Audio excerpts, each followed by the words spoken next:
When a government that's printed trillions suddenly announces it wants to stockpile silver, they're not planning for prosperity, they're building a lifeboat while telling you the ship is unsinkable.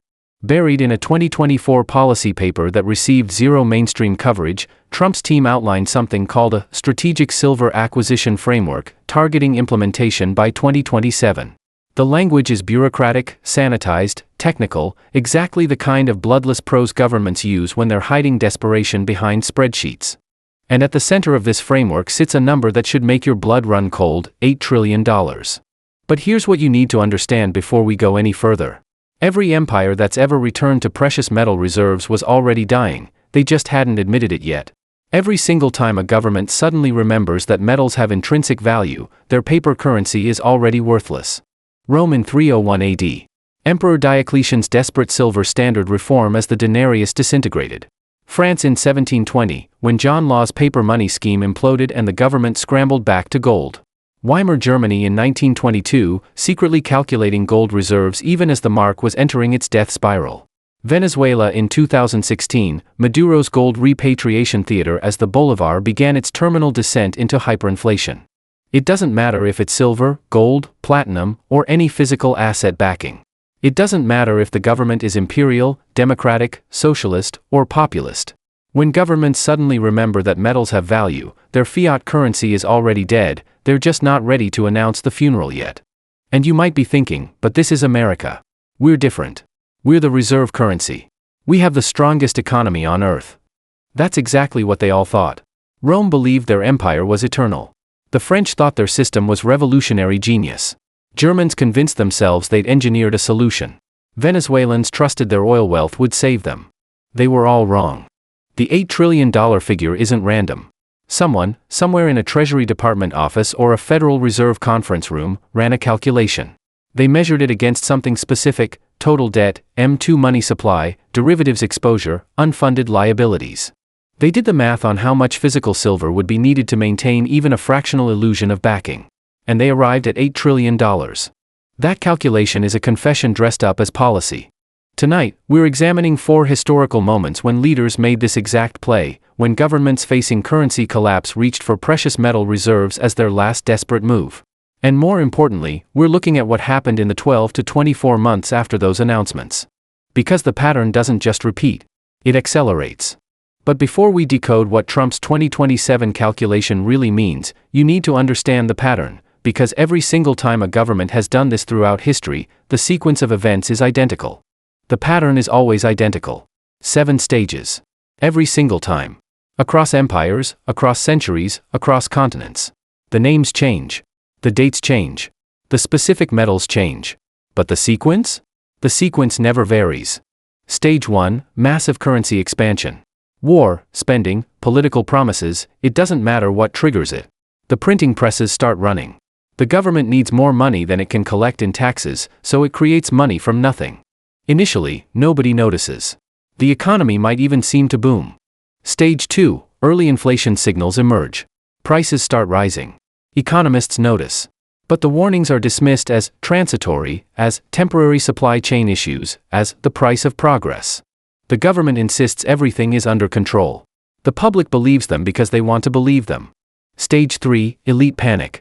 Behind closed doors, in private meetings that will never appear in official records, the people who actually understand the numbers begin to realize the printing can't continue forever. Hushed policy papers circulate through treasury departments and central banks. They run calculations. They game out scenarios. And they recognize the mathematics are impossible. Stage 4, the precious metal pivot. The government announces a strategic reserve program, gold, silver, some tangible asset to back or strengthen the currency. The announcement is dressed up as economic wisdom, as a return to sound money principles, as national strength. Stage 5, the perception gap. The public sees strength. Finally, they think responsible leadership. But insiders know the truth: this isn't a solution, it's a last-ditch attempt at legitimacy. It's a dying patient reaching for anything that might buy a few more months. Stage 6, acceleration. Within 12 to 24 months, the mathematics become undeniable. The metal reserves can't keep pace with the printing.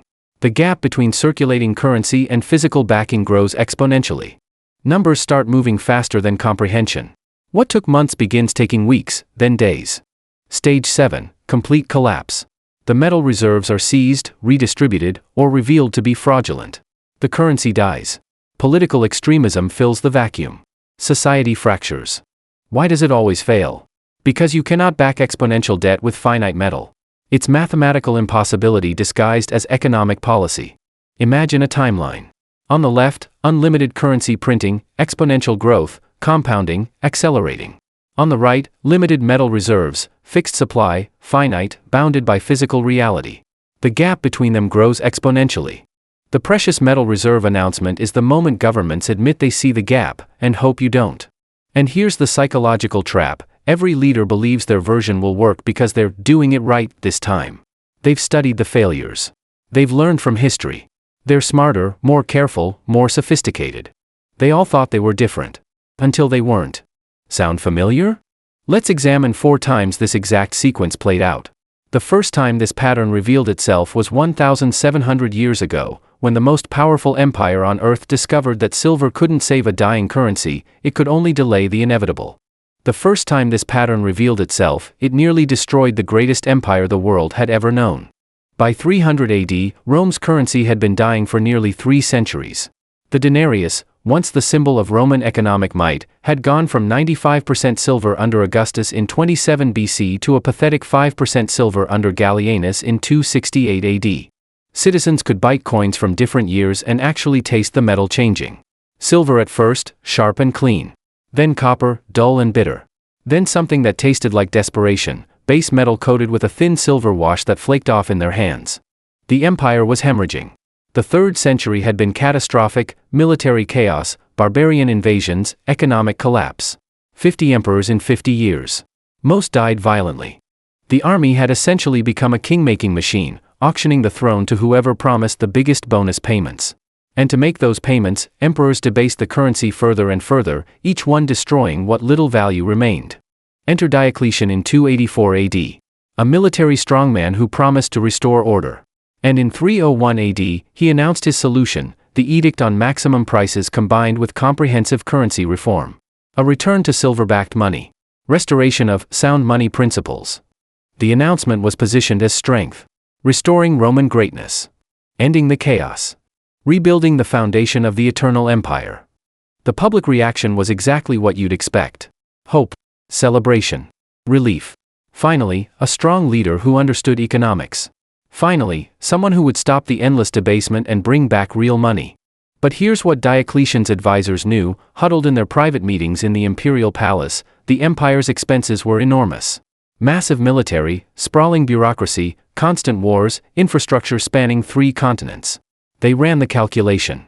They tried to figure out how much silver would be needed to back the currency in circulation while maintaining the empire's operations. The numbers didn't work. So they did what governments always do. They requisitioned silver reserves from temples, from provincial treasuries, from anywhere they could find it. They announced the new silver standard. They proclaimed price controls, maximum prices for everything from bread to leather to labor. And they hoped mathematical reality would somehow bend to imperial decree. It didn't. Within 2 years, the price controls failed catastrophically. Farmers looked at the maximum price they were allowed to charge for grain, calculated that it didn't cover their costs, and simply stopped bringing food to market. Why harvest wheat if selling it guarantees a loss? Black markets exploded in every city alley and backstreet. The official markets, empty stalls, dusty counters, nothing to buy. The real economy fled underground where price controls couldn't reach. Cities began to starve. Citizens watched silver content announcements the way we watch inflation reports today, each new proclamation confirming what they already knew. Their savings were evaporating. The reformed currency was just the old debasement with better propaganda. The silver backing was theater. The reserves couldn't keep pace with the empire's insatiable need for more money. By 305 AD, just 4 years after his grand currency reform, Diocletian did something unprecedented in Roman history. He abdicated. A Roman emperor voluntarily gave up power and walked away. The man who had promised to save the empire admitted through his actions what he couldn't say with words: it was hopeless. The currency reform had failed. The price controls had devastated the economy. Even the emperor knew the mathematics had defeated him. The metal couldn't keep pace with the empire's expenses. It never could. The calculation was impossible from the start. Rome's silver standard didn't save the empire. It didn't restore prosperity. It didn't bring back the glory days of the first century. The announcement wasn't strength, it was a confession wrapped in propaganda. Diocletian silver reform was the moment Rome admitted its currency was dead, even though the empire would shamble forward for another century before finally collapsing completely. The most powerful empire in the world, with legions spanning from Britain to Mesopotamia, with engineering marvels that still stand today, with legal systems that shaped Western civilization, couldn't save its currency by returning to precious metal backing. The pattern had revealed itself. The gap between what they needed to spend and what they could back with finite metal was unbridgeable. They thought they were different. They thought Roman engineering, Roman law, Roman military might would somehow overcome basic mathematics. They were wrong. But Rome's collapse took decades. The currency died slowly, grinding down over generations. When the pattern repeated 1,600 years later in Germany, the timeline compressed from decades to months, and the precious metal at the center was gold. Weimar Germany, the secret gold reserve lie, 1922 to 1923. Rome's collapse took decades. Germany's took months. The speed of the pattern's repetition had accelerated. And this time, we have the documents to prove they knew exactly what they were doing. Post-World War I Germany was drowning. Reparations payments to the Allies. A devastated economy. A population demanding social spending the government couldn't afford. So the Reichsbank did what governments always do when they need money they don't have, they printed it. In January 1922, $1 bought 300 marks. Uncomfortable, but manageable. Germans noticed prices rising. Economists issued warnings. But government officials dismissed the concerns. Temporary. Reconstruction costs. It will stabilize. It didn't stabilize. By July 1922, $1 bought 800 marks. And behind closed doors in the Reich Chancellery, officials began having very quiet conversations. Internal memos circulated discussing gold reserve strategy and monetary confidence measures. The people who understood the numbers could see where this was heading. Here's where it gets revealing. In the summer of 1922, the German government publicly announced they maintained strong gold reserves to back the mark. Newspapers celebrated the announcement. Sound monetary policy. Responsible fiscal management. Germany's currency is backed by gold. The public believed it. Why wouldn't they? Their government wouldn't lie about something so fundamental. Would it? But in those private meetings, officials were running very different calculations. They knew the truth. Germany's gold reserves were fractional, laughably inadequate compared to the marks flooding into circulation. The gold backing was theater. But theater buys time. Theater maintains confidence. Theater delays the panic. By December 1922, $1 bought 7,000 marks. Then came the meeting that reveals everything. November 1922, deep in the Reichsbank headquarters, officials conducted a calculation that would remain secret for decades. They measured Germany's gold reserves against the marks in circulation. They ran the numbers on what would be needed for genuine backing. The result? Germany would need 50 times more gold than existed within its borders. 50 times. It wasn't merely insufficient, it was mathematically impossible. And here's the damning part, they kept printing anyway. They kept announcing gold backing. They kept managing perception. Because what else could they do? Admit the currency was worthless? That would trigger immediate collapse. So they bought months with lies, hoping for a miracle that would never come. The acceleration became surreal. By November 1923, a loaf of bread cost 200 billion marks. Workers demanded payment twice daily because morning wages were worthless by evening. Picture the scene, lines of workers at payment windows in the morning, desperate to get their cash and immediately race to spend it before lunch. Then back again in the afternoon for the second payment of the day, the same frantic race against time and inflation. Children played with stacks of billion-mark notes in the streets. Not because they were rich, because the bills were more abundant than toys, more common than paper dolls. Bundles of currency became building blocks. Money became trash. People carried money in wheelbarrows to buy bread. They wallpapered their homes with mark notes because wallpaper cost more than the currency itself. Think about that. The government's own paper currency was worth less than basic construction materials. The middle class evaporated. Lifetimes of savings vanished in months. Teachers, doctors, clerks, shopkeepers, responsible people who had saved diligently, who had trusted their government, who had believed in sound money, watched their entire lives' accumulation of wealth become worthless paper suitable only for insulation. The gold reserves Germany had announced so proudly? Seized by the Allies. Redistributed. Meaningless. They were never enough to back the currency. The officials knew it in November 1922. They announced gold backing anyway. And the political consequences?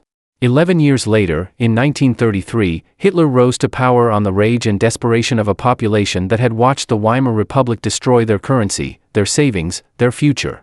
Economic chaos doesn't just destroy wealth. It destroys the social fabric. It radicalizes populations. It opens the door to extremism. Germany's leaders knew their gold reserves were theatrical. The internal calculation proved it was impossible. They announced precious metal backing anyway, because managing perception bought them months. The human cost was a generation. The political cost was the world. The pattern had compressed. What took Rome decades took Germany months. The gap between currency printing and metal backing grew faster. The acceleration was more violent. The collapse more sudden. But somehow, the world didn't learn. Rome took decades. Germany took months. But when the pattern emerged again in the 21st century, the collapse timeline measured in weeks, and the world was watching in real time. And this time, we watched it happen in real time. On Twitter. On YouTube. Through smartphones held by citizens documenting their own civilization's collapse. No ancient historians reconstructing events from fragments. No dusty archives hiding government secrets. The pattern played out on camera, and the world still didn't learn. Venezuela in 2016 was an oil-rich nation drowning in its own currency. Socialist policies, massive social spending, an economy built on a single commodity whose price had collapsed. The bolivar was dying. Everyone could see it except the people in power, or maybe they saw it clearly and just refused to admit it publicly. In August 2016, President Maduro made a dramatic announcement. Venezuela would repatriate its gold reserves from foreign vaults. Bring the gold home. Our gold, our sovereignty, he declared in a televised address, flanked by flags and military officers. The imagery was pure nationalist theater, gold bars on camera, physical wealth coming home to back the people's currency. The public reaction was exactly what you'd expect. Pride. Relief. Finally, strength. Finally, a leader defending Venezuela's interests against foreign banks. But here's the reality that anyone with a calculator could see: Venezuela was desperately trying to create the perception of backing for a currency that was already in free fall. The gold repatriation wasn't strength, it was the stage for precious metal pivot, performed with cameras and patriotic music. The acceleration was breathtaking. 2017, inflation hit 1,000%. Painful, but a society can theoretically survive four-digit inflation. Prices rising daily, savings evaporating, but the basic structures of commerce still functioned. 2018, inflation hit 130,000%. Read that again. 130,000%. The fastest peacetime hyperinflation in recorded history. The bolivar didn't just lose value, it became a unit of measurement so worthless that calculators couldn't display the numbers. A cup of coffee in the morning cost one price, by evening, it cost exponentially more. The gold repatriation announcement bought exactly 8 months of perception before total collapse. By 2019, the gold reserves Maduro had so proudly repatriated, being secretly sold to Turkey and the United Arab Emirates for cash. Shipped out in the middle of the night. The gold backing was gone. It had always been theater, but now even the props were being liquidated. The human cost was unthinkable. Citizens lined up at banks for blocks to withdraw worthless cash, because even worthless cash could be spent faster than electronic numbers in a frozen account. Supermarket shelves stood empty. And in Caracas, people began eating zoo animals. Not as some perverse choice, out of actual desperation. Zoo enclosures emptied as starving citizens broke in at night. 5 million people, nearly 1/6 of the entire population, fled the country.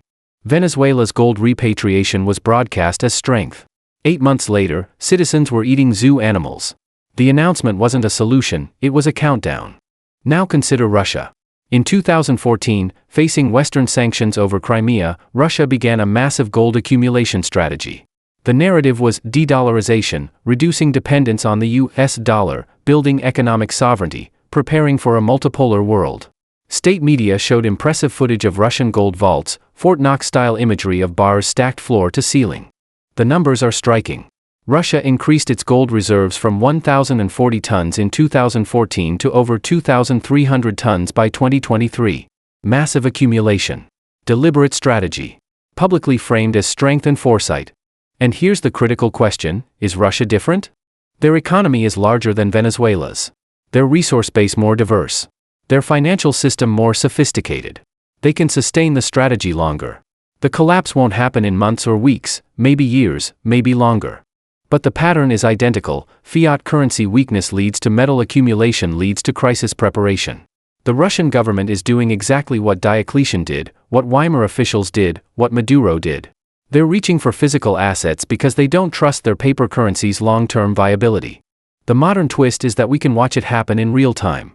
Digital surveillance, social media, satellite imagery, we can see the gold shipments, track the accumulation, watch the announcements. The pattern isn't hidden in ancient texts or classified archives. It's happening right now, documented and observable. Venezuela announced gold repatriation before currency death. Russia announced gold accumulation before preparing for currency isolation. Both governments turned to precious metals not from strength, but from fear. Sound familiar? The pattern never changes. The timeline keeps compressing. And the scale keeps increasing. So when you hear about Trump's 2027 silver reserve strategy and that $8 trillion calculation, you're not witnessing innovation, you're watching the pattern repeat with the world's reserve currency, which means the scale of the collapse will be unprecedented. The $8 trillion calculation decoded. Now let's decode what that $8 trillion actually means. Because this isn't a random number pulled from thin air, it's a calculation. And the calculation reveals everything. The United States M2 money supply, that's physical cash plus checking accounts, savings accounts, and easily accessible money, sits at approximately $21 trillion as of 2024. The national debt? $35 trillion and climbing. Unfunded liabilities, Social Security, Medicare, government pensions, over $175 trillion. And lurking beneath all of it, the derivatives exposure in the financial system, over $600 trillion. Those are the numbers someone was looking at when they calculated $8 trillion in silver reserves. Here's the math: $8 trillion in silver at current prices equals roughly 320 billion ounces of silver. The current above-ground silver supply on the entire planet? Approximately 3 billion ounces. Let that sink in. The plan requires 100 times more silver than exists above ground on Earth. Not 100 times more than America has. 100 times more than exists on the entire planet. You could mine every silver deposit, refine every ore body, melt down every piece of jewelry, every circuit board, every solar panel, every coin ever minted, and you'd still need to do it 99 more times. This isn't a solution. It's a lie with a calculator.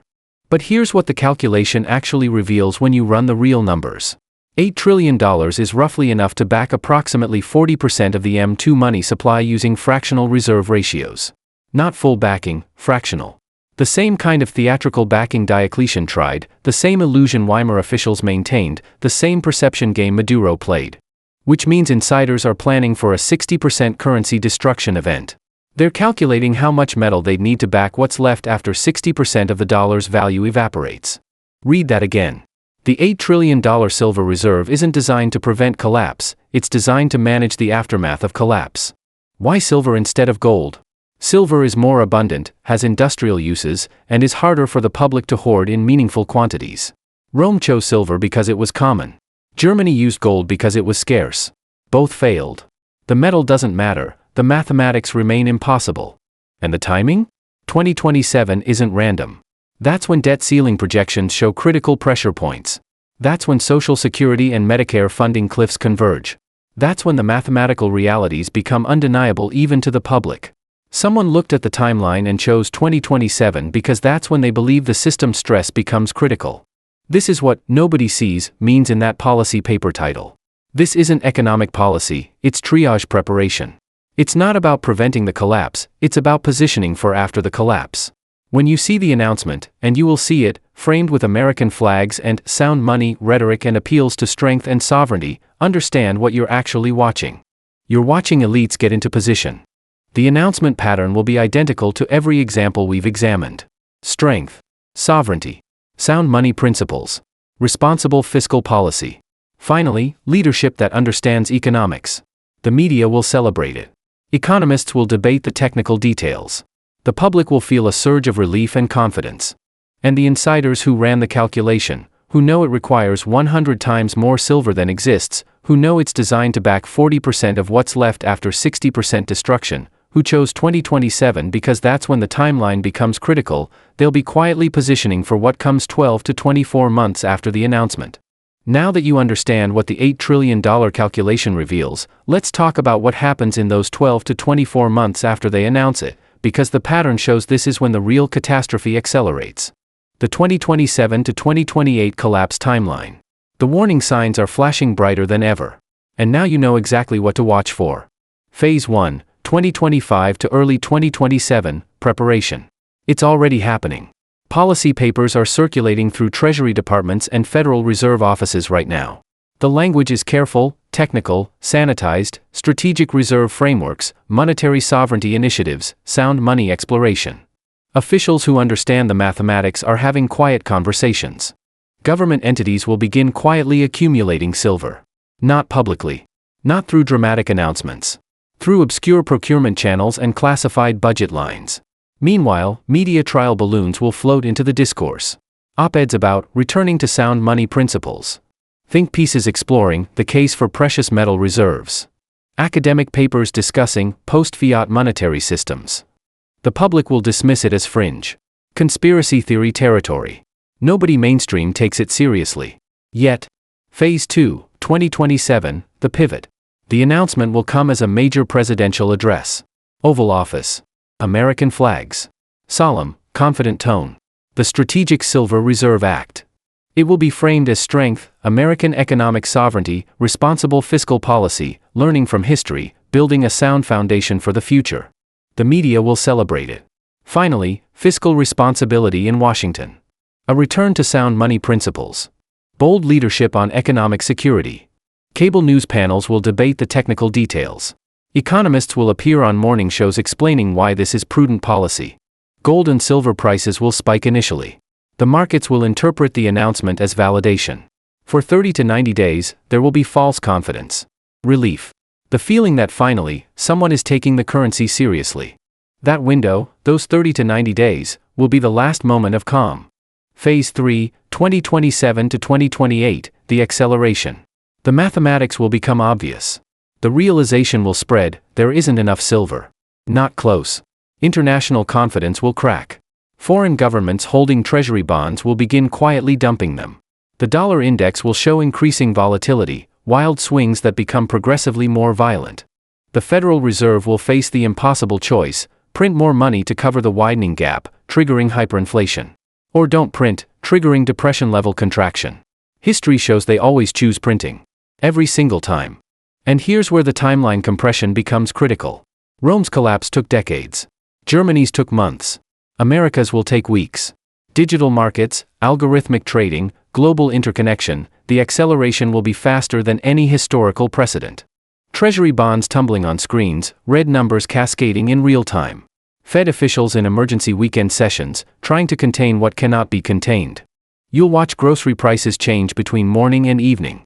Digital bank displays updating faster than comprehension. Lines forming, both digital queues timing out and physical lines stretching down city blocks. Phase 4, 2028, the collapse. The silver reserves will be revealed as meaningless against exponential debt. The currency crisis will trigger the derivatives cascade, $600 trillion in interconnected financial instruments unwinding simultaneously. Political extremism will surge, exactly as it did in Weimar Germany, exactly as the pattern predicts. Economic chaos destroys social fabric. The middle class evaporation event. And the current warning signs? They're already visible. The Fed's reverse repo facility draining in 2023. Treasury's buyback program in 2024. Debt management desperation dressed up as technical policy. BRICS nations accelerating gold accumulation. De-dollarization spreading globally. When the next collapse comes, it won't be regional like Venezuela's 5 million refugees. It will be the global reserve currency. Which means 330 million Americans suddenly holding worthless paper, and every country that holds dollars as reserves facing simultaneous crisis. So the question isn't whether Trump's 2027 silver reserve will save the dollar. History has already answered that. The question is whether you'll recognize the pattern in time. Let's bring it all together. The pattern never changes, only the names and dates. Fiat currency expansion. Elite panic. Precious metal pivot. Announcement framed as strength. 12 to 24 months. Collapse. Trump isn't unique. He's not innovating. He's following the exact script that Diocletian followed in 301 AD, that Weimar officials followed in 1922, that Maduro followed in 2016. The $8 trillion calculation reveals that insiders know what's coming. They've done the math. They understand the timeline. They're positioning for after. But here's why this time is different, and worse. Rome's collapse was regional. Germany's was national. Venezuela's was contained. This will be global.